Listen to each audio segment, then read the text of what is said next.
A very good afternoon to all dear students. So as per we had started the topic rheology in the last class, उसी को continue करेंगे आज हम.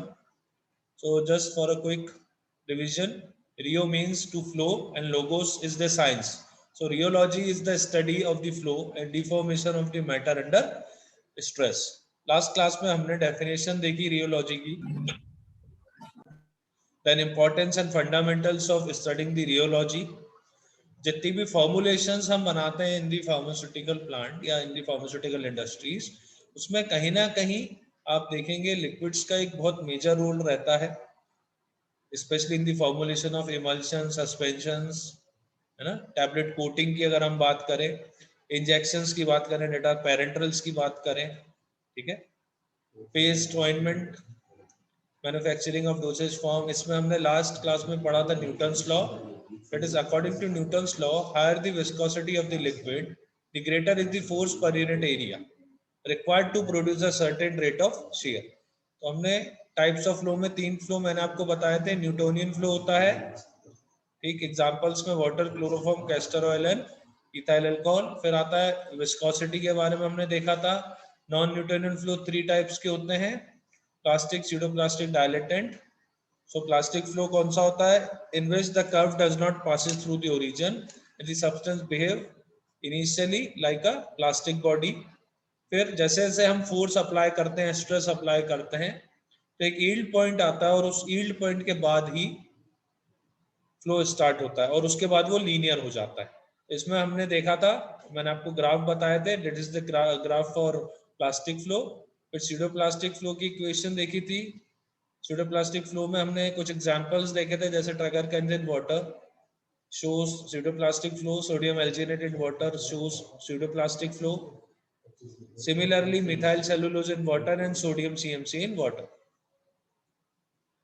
इसका graph हमने देखा था. that starts from the origin, but ये लीनियर नहीं होता pseudoplastic का ग्राफ जो होता है.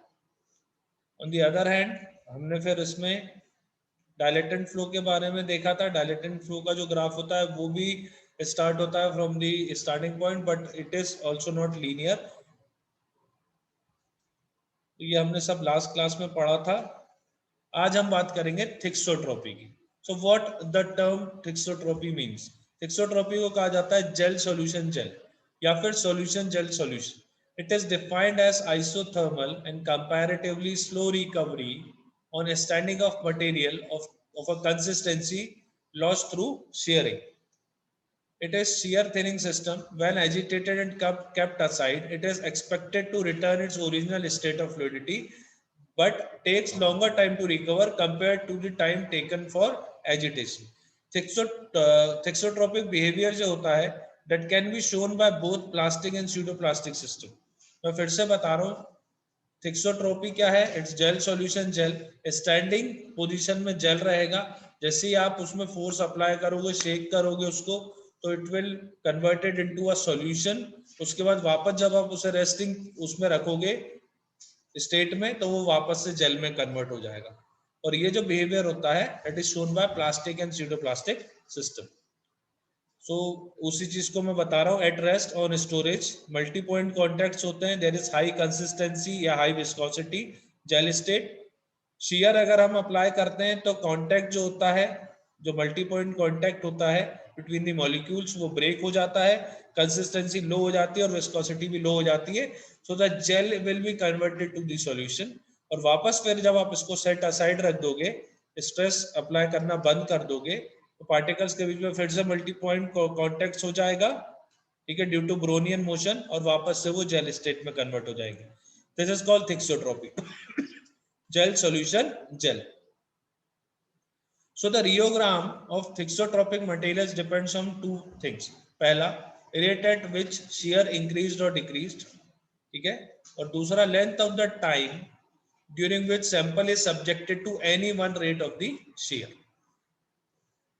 ग्राफ देख सकते हैं आप. The thixotropy phenomena can be observe by this graph. इसमें स्यूडोप्लास्टिक सिस्टम है और प्लास्टिक सिस्टम है. तो क्लियरली आप देखो इस ग्राफ में ए बी सी तीन पॉइंट है, ठीक. जब प्लास्टिक सिस्टम की बात करते हैं तो डेफिनेटली ओरिजिन से स्टार्ट नहीं होता. ठीक है, तो जब हम इसमें स्ट्रेस अप्लाई करेंगे तो rate shear stress will be increased as we increase the rate of shear. ठीक है, और वापस जब हम उसे रेस्टिंग स्टेट में लाएंगे तो वापस से रेट ऑफ shear कम हो जाएगा और shear स्ट्रेस भी कम होगी ग्रेजुअली. वहीं पे स्यूडोप्लास्टिक सिस्टम में आप देख सकते हो from the graph up curve AB is obtained up to a maximum point B. If the rate of shear is reduced, then the down curve BC is obtained. In non-Newtonian system, the down curve is displaced to left of the up curve. In this graph, the material has low consistency at any rate of shear on down curve compared to that shown on the up curve. यहाँ पे दो curve दिख रहे हैं आपको, एक up curve है AB और एक down curve है BC, चाहे वो प्लास्टिक हो या चाहे वो pseudoplastic system. So thixotropic curve can be constructed for pseudoplastic system. In Newtonian system, down curve is superimposed to the up curve.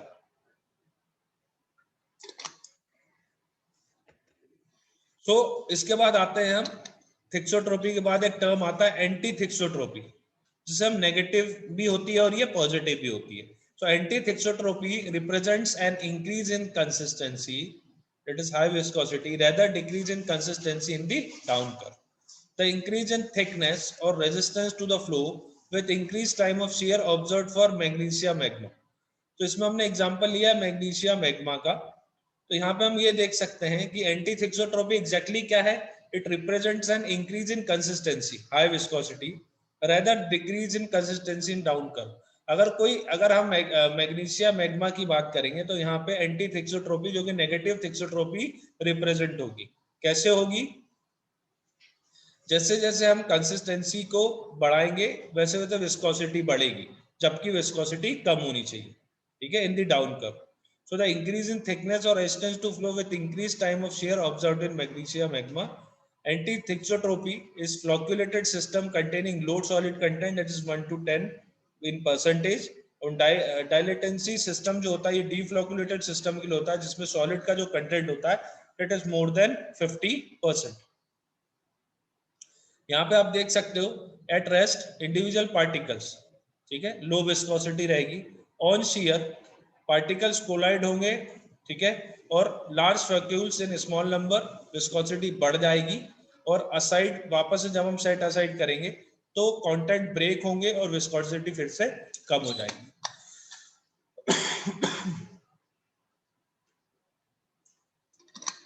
तो यहाँ पे एग्जैक्टली क्या हो रहा है?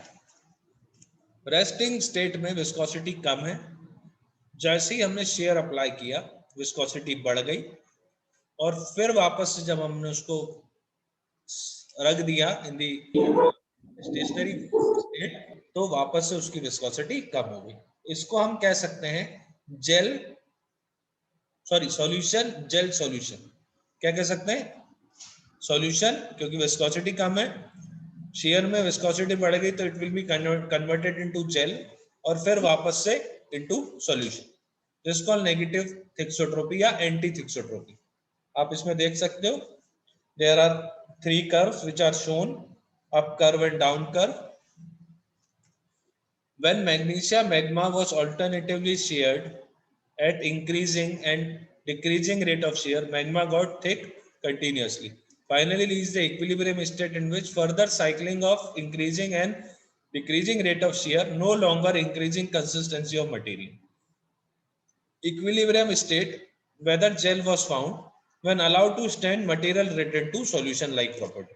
मतलब स्टेशनरी या स्टैंड कंडीशन में जो आपका मटेरियल रहेगा, जो मिल्क ऑफ मैग्नीशिया रहेगा, वो रहेगा सॉल्यूशन फेज में. जब हम उसमें शेयर अप्लाई करेंगे it will be converted into gel. Okay, फिर हम जब उसे सेट असाइड कर लेंगे तो then it will be again converted into solution. फिर आता है एक term rheopexy. So what is rheopexy? Rheopexy is the phenomena in which a solution forms a gel more readily when shaken or sheared than when allowed to form the gel while the material keep at rest. कोई same rheopexy भी कह सकते हैं इसको. Milk of magnesia magma हो गया, clay suspension हो गया.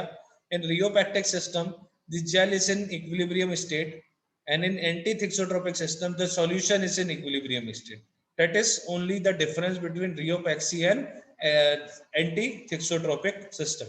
यहाँ पे अगर इक्विलिब्रियम स्टेट अटेन होगी तो वो जेल फॉर्म में होगा, और ऑन दी अदर हैंड अगर एंटी थिक्सोट्रोपिक सिस्टम है तो वो सॉल्यूशन फॉर्म में होगा जब वो इक्विलिब्रियम स्टेट में होगा।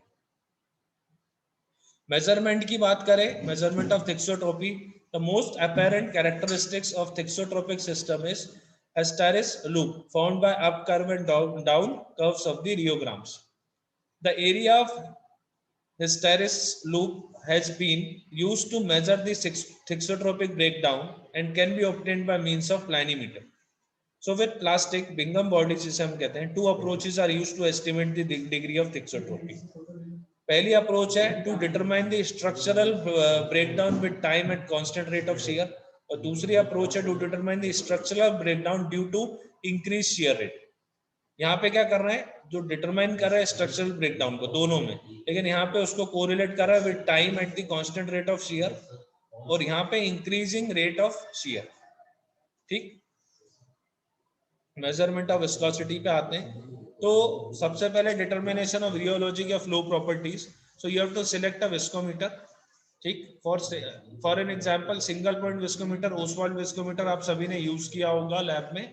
उसके अलावा फॉलिंग स्फीयर विस्कोमीटर आता है, फिर मल्टी पॉइंट विस्कोमीटर आते हैं जिसका एग्जांपल है cup and bob, cone and plate viscometer. Principle देखें इसका सिंगल पॉइंट विस्कोमीटर का, तो stress is directly proportional to the rate of shear and the equipment works at the single rate of shear. इसका application Newtonian flow में ये use किया जाता है। यहाँ पे प्रिंसिपल देखते हैं मल्टी पॉइंट विस्कोमीटर का। So viscosity determine at several rates of shear to get consistency curve, इसमें नॉन न्यूटोनियन फ्लो आते हैं। सिंगल पॉइंट विस्कोमीटर ये आप सभी ने देखा होगा, इसे कैपिलरी विस्कोमीटर भी कहते हैं। It is used to determine the viscosity of Newtonian fluids. The viscosity of Newtonian fluid is determined by measuring time required to the fluid to pass between two marks. इसका formula रहता है when a fluid flows by gravity at time required for the liquid to pass between 2 points through the vertical capillary tube, the time of flow of the liquid under test is compared with time required for liquid of known viscosity, that is water, उसको compare किया जाता है। So therefore the viscosity of unknown liquid eta1 can be determined by using this formula. ये already हम lab में कर चुके हैं practical। इसमें ρ1 is the density of unknown liquid, ρ2 density of known liquid, that is water, T1 is the time of flow of unknown liquid, T2 is the time of flow of known liquid, eta2 is the viscosity of known liquid. So based on the Pausili's law, express the following relationship for the flow of liquid through the capillary viscometer. इसका formula है जिसमें r is the radius of capillary, t is the time of flow, delta b is the pressure head that is calculated as dyne per centimeter square, l is the length of the capillary that is in centimeter, and v is the volume of liquid flowing centimeter cube. So for a given Oswald viscometer, r, v और I are combine into constant k कर दिया इनको हमने, equation हो गई है eta is equal to kt delta p. Delta p is the pressure head, depends on the density of the liquid being measured, acceleration due to gravity g, and the difference in the height of the liquid in viscometer. Acceleration of the gravity is constant, and if the levels in the capillary are kept constant for all liquids, तो जो equation आएगी that will be the final equation is eta1 ρ1 t1, ठीक है, ρ2 t2 and eta2, continue viscosity, pressure and time, तीनों चीजें include होंगी। So this equation, that is equation 6 जो अभी हमने देखी, that can be used to determine the relative and absolute viscosity of the liquid. The viscometer gives only mean value of the viscosity, but one value of pressure head is possible. So Oswald viscometer is used for highly viscous fluid, methyl cellulose या dispersions की अगर हम बात करें। फिर आते हैं falling sphere micro viscometers, इनको हम Hoppeler falling sphere viscometer भी कहते हैं। In this, a glass or ball rolls down in a vertical glass tube containing the test liquid at a known constant temperature.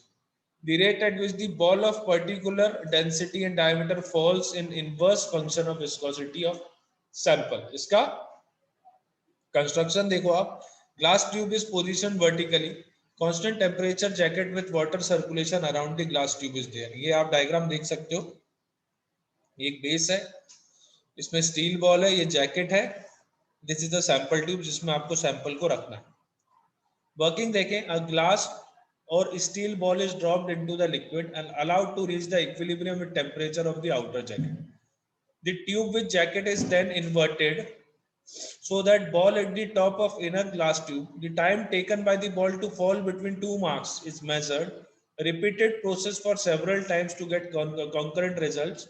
For better results, selects ball which takes not less than 30 seconds to fall between two marks. इसको आपको एक बार में results आप नहीं निकालेंगे.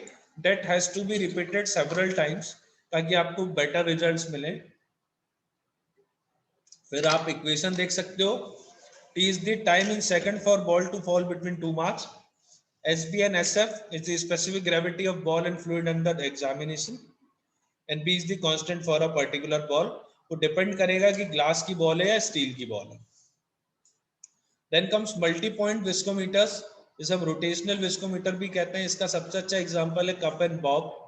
Various instruments are available, differ mainly whether torque result from rotation or of cup or bob. जिसमें covered type विस्कोमीटर्स हैं, cup is rotated, the viscous drag on the bob due to sample causes to turn and the torque is proportional to the viscosity of the sample. इसका example Mikel viscometer. ये multi point रहता है. Multi point is just different from the single point. यहाँ पे अलग अलग points रहते हैं, तो अलग अलग उसमें पॉइंट्स पे विस्कोसिटी को कैलकुलेट किया जाता है ताकि जो आपका सैंपल है उसकी जो विस्कोसिटी है वो एक्यूरेटली मेजर की जा सके. फिर सेरल टाइप विस्कोमीटर्स आते हैं. इसमें bob is rotated, the torque resulting from the viscous drag of the system under examine is measured by spring और sensor in the drive to the bob. इसका एग्जांपल है स्ट्रोमर विस्कोमीटर. वर्किंग देख सकते हो आप इसकी. एक बहुत हाईली इलेक्ट्रिकल इंस्ट्रूमेंट होता है. इसमें आप देख सकते हो देयर इज अ स्पिंडल. अपने पास एक नीचे इंस्ट्रूमेंट रखा हुआ है, ठीक है, उसमें भी स्पिंडल है. That is a type of multi point viscometer. So working देखें, the test sample is placed in space between cup and bob and allowed to reach temperature equilibrium. A weight is placed in hanger and record the time to make 100 rotations by bob. Convert this data to RPM. इसको हमको convert करना RPM में. This value represent the shear rate and same procedure repeated by increasing the weight. जैसे जैसे हम weight increase करेंगे, ठीक है, उसको हमें 100 times rotate करवाना है और that has to be converted into the RPM.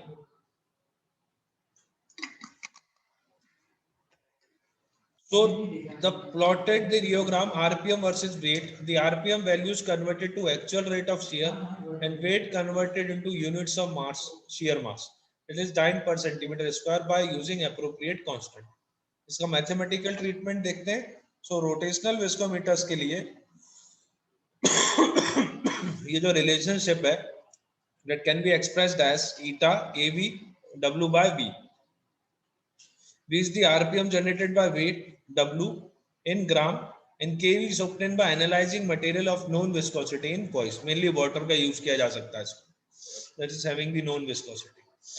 Now comes the cone and plate viscometer. This is also called as rotational viscometer. आप यहाँ पे देख सकते हो there is a cone, there is a plate. बीच में paste. Plate. ठीक. अब दोनों में difference क्या है? The sample is placed on at the center of the plate, which is raised to a position under the cone. The cone is driven by variable speed motor and sample is sheared in narrow gap between stationary plate and rotating cone. Rate of shear in RPM is increased and decreased by selector dial and viscous or torque shearing stress produced on the cone. यहाँ पे आप देख सकते हो this is a cone and this is a plate. Sample को उसके बीच में रखना है और उसको रोटेट कराएंगे. Same if you are not using a cone you can use two plates. इसको भी आपको जो अपर हैंड वाली प्लेट है उसको आपको रोटेट करवाना है, ठीक है. So rate of shear in RPM is increase करेंगे रेट ऑफ शेयर को and it can be increase और decrease by using the selector dial, ठीक है, या torque produced on the cone. और उसकी viscosity can be estimated as instrument constant ठीक है, is equal to torque reading upon speed of the cone. ठीक, और इसकी प्लास्टिक विस्कोसिटी आप डिटरमाइन कर सकते हो, दैट इज यील्ड वैल्यू जो आएगी, क्योंकि प्लास्टिक जो फ्लो होता है उसमें यील्ड वैल्यू आती है, उसके बाद ही एक लीनियर ग्राफ शो होता है। सो प्लास्टिक या यील्ड वैल्यू आप इससे कैलकुलेट कर सकते हो by using this formula. Then comes the pharmaceutical applications. So pharmaceutical application में the viscosity of creams and lotion may affect the rate of absorption, इसलिए rheology पढ़ना important है। Greater release of active ingredient is generally possible from the softer या less viscous base. The viscosity of semi-solid products may affect absorption of these topical products due to the effect of viscosity on rate of diffusion of the active ingredient. The rate of absorption of an ordinary suspension differs from thixotropic suspension, and thixotropy is useful in the formulation of pharmaceutical suspension and emulsions, and they must be poured easily from the containers. So these are some of the applications why we have to study about the flow properties or rheology in the pharmaceutical industry. So thank you. This is all about rheology, and as